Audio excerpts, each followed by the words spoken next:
Today we're going to talk about Laplace transforms. So this was written by me, Trevor Nelson, John Nguyen, Andy Nguyen, and Aaron Canino. So first, I'm going to talk about integral transforms because the Laplace transform is an integral transform and it's important to understand what they are. So first of all, integral transforms are just a type of operator. So same as plus, multiply, divide, factorial, whatever, exponents, same type of thing. But the difference is that the integral transforms take a function as input and return a function. So as opposed to taking in a value and returning a value like addition or something would take. So you can sort of think of this like a composite function, so f of g of x, that type of thing. Like I said, it inputs and outputs a function.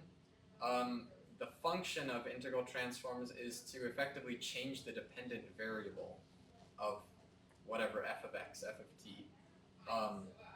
So what that basically does for the Laplace transform specifically is it's going to transform one dimension, in this case time, into another dimension, frequency. And I'll talk about that a little later, and that has some important functionality. We primarily use it to make extremely complicated equations that typically involve rate of change, so big differential equations, that type of thing. Make those solvable because oftentimes they're not solvable. Common integral transforms that you'll run across are Fourier transforms and Laplace transforms, and any engineering major is going to see a lot of both of those. There are many other transforms that are used in fields of pure science and mathematics, and just computer science, even that, but they have many specialized purposes. So yeah, now we're going to talk about the Laplace transform. So like I said, it's a specific integral transform.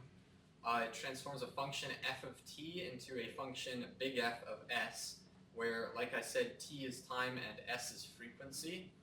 So that has some important functionality in engineering, where if you have a graph, say, in terms of time, but you need to change it into terms of frequency for whatever purpose, it can do that. But we're going to use it for a little different purpose, which I'll talk about in a sec. The function follows L. We use a cursive L. Cursive L of f of t is equal to f of s is equal to the improper integral from 0 to infinity of e to the negative st times f of t dt. We don't actually use that equation for much more than proving our identities for Laplace transforms, and you'll see what we do in exchange later on. So applications, we're going to use them for solving inseparable differential equations. So you can use Laplace transforms to solve very complicated differential equations that normally cannot be solved, but they also have much application in the field of electrical engineering. So for example, change-based systems such as circuits, you can solve for different components of them, such as with this circuit you could solve for current if you know the other variables in this function. And of course the circuit itself can be modeled as a fairly complicated differential equation.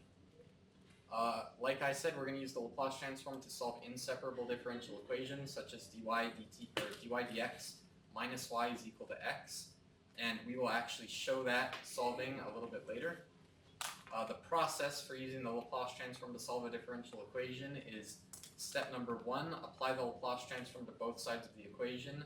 Step 2, solve for big Y of s, which is shorthand notation for the Laplace transform of y of t. It's just easier to write that than to write a cursive L and some braces every single time.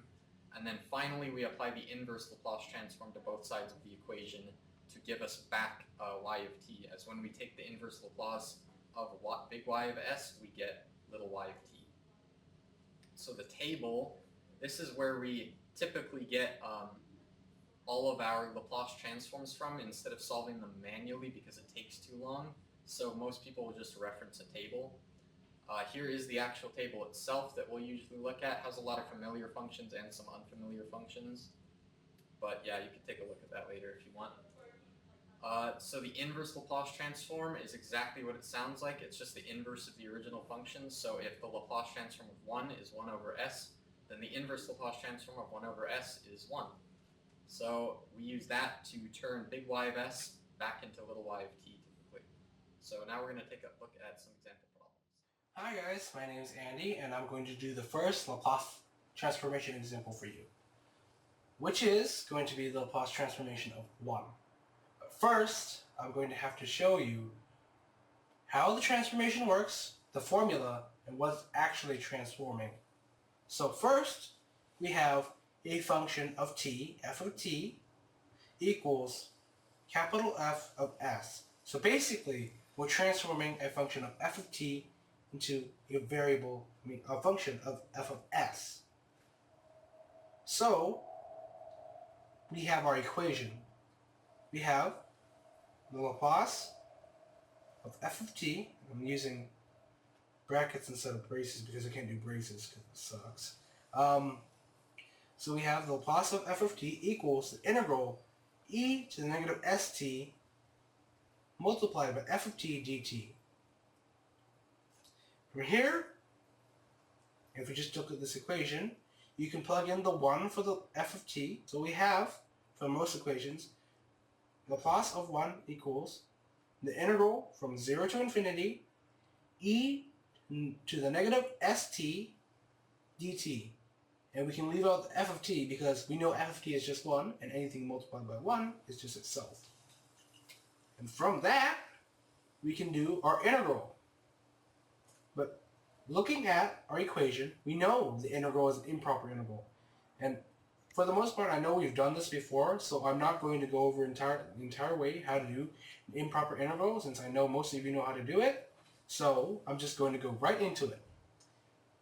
I'm going to substitute infinity with a constant b and set the limit b goes to infinity. So we'll have our integral, the limit of b goes to infinity, the integral from 0 to b, e to the negative st dt. From there, we can just do our integral. Whoop, I don't need to put that. Okay, so we have, when we take the integral, we have negative 1 over s e to the negative st from b to 0. And now we just need to plug in. Okay, for the first side, we have negative 1 over s e to the negative st, and we plug in t with b. So we'll have negative 1 over s e to negative sb.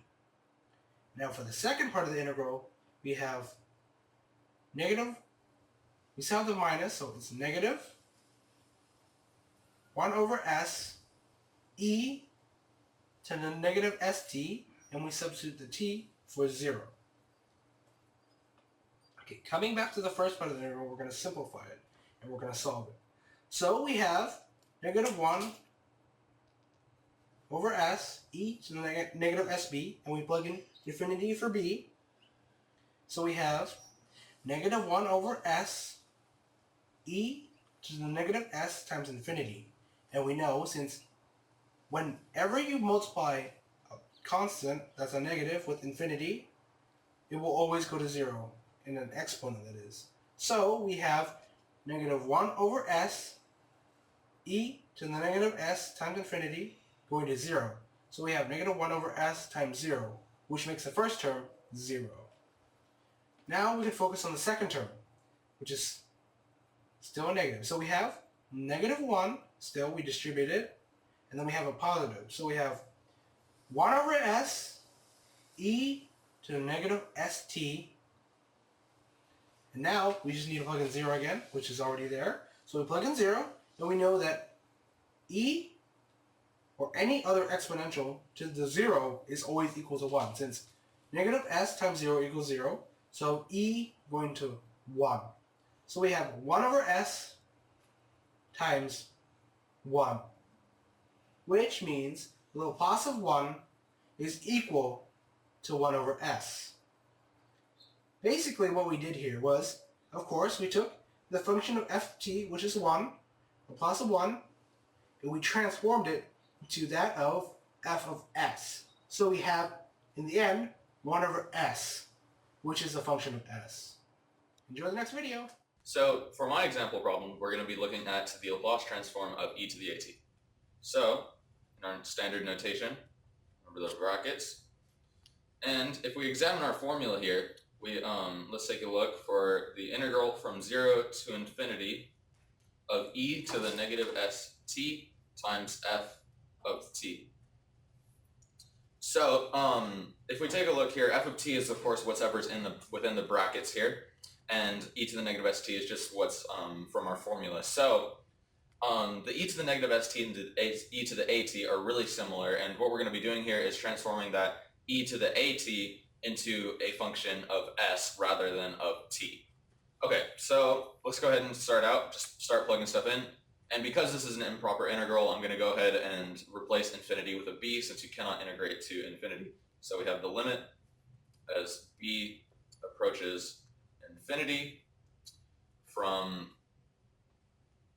0 to b of e to the negative st times e to the at. Now, what we can do with these two is combine them via via properties of exponents. So go ahead and write it out again. Limit as b approaches infinity from 0 to b of e to the negative st plus at. Now the next step we're going to do is we're going to separate our constants, or not necessarily our constants, but our variables that we're not integrating with respect to, from our t, which is the integral, or which is the variable that we are integrating with respect to. Of course, I forgot my dt's. Remember to put those in because that will remind you what you are integrating with respect to. So go ahead and combine them. Limit as b approaches infinity from 0 to b of e to the negative t times minus a. Now what that does is we basically have separated them. Now we can go ahead and integrate. So remember our bounds, limit as b approaches infinity, and then if we integrate this, we're going to have e to the negative t times s minus a all over negative s minus a. And then remember 0 to b. So last step, we go ahead and plug them in just like we would with any other integral. Remember that it is a dt integral, so we're going to plug in our values to our t slot rather than our s or our a, because that those two are basically constants at this point. So we have e to the negative b times s minus a all over negative s minus a. And then this whole thing, we take e to the, and of course if I plug in 0 for t, everything's going to go to 0, e to the 0 over negative s minus a. And right here, I'm just going to go ahead and cancel out these negatives, just so we can be a bit more coherent with our functions. Now let's take a look at the left side of our addition here. So we have our e to the negative b times s minus a over negative s minus a. Now, because this b is approaching infinity, it's going to become, and it's negative, we're going to put it in the denominator. So we have 1, I'm just going to do a little bit of a tangent over on the right side of the screen here. 1 over e to the negative b times s minus a times s minus a. And of course, all of this is negative because of the negative down here. Now what happens to this is because it's approaching infinity, the denominator grows infinitely small and this goes to 0. So this here is going to go to 0, and then we have 0 plus 1, because anything raised to the 0 power is 1, over s minus a. So our final answer is going to be 1 over s minus a. Now, what this means is now because this s is a variable and this a is our constant from our original function, we now have a function in terms of s that used to be in terms of function t. So what is an often application of the Laplace transforms is, say this function is in terms of time for t, and then this function is in terms of s for, say, frequency. So we've now made a transformation, and we now have a function in terms of a different variable.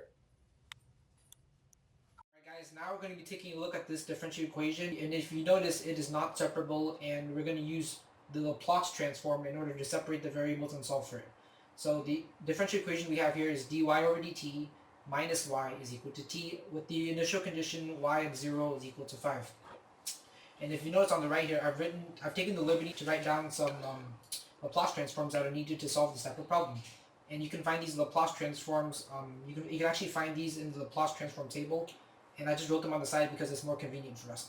Alright, so the first step in solving the differential equation is to take the Laplace transform of both sides. So that's what we're going to do. So we're going to take the Laplace transform of the left side, so Laplace of dy over dt minus y is equal to the Laplace transform of t. And because the Laplace transform is a linear type of transform, you can actually separate the terms on the left side, and after we separate them, we'll have the Laplace transform of dy over dt minus the Laplace transform of y is equal to the Laplace transform of t. And from here, we can just substitute in the values from the table I've written down on the right side.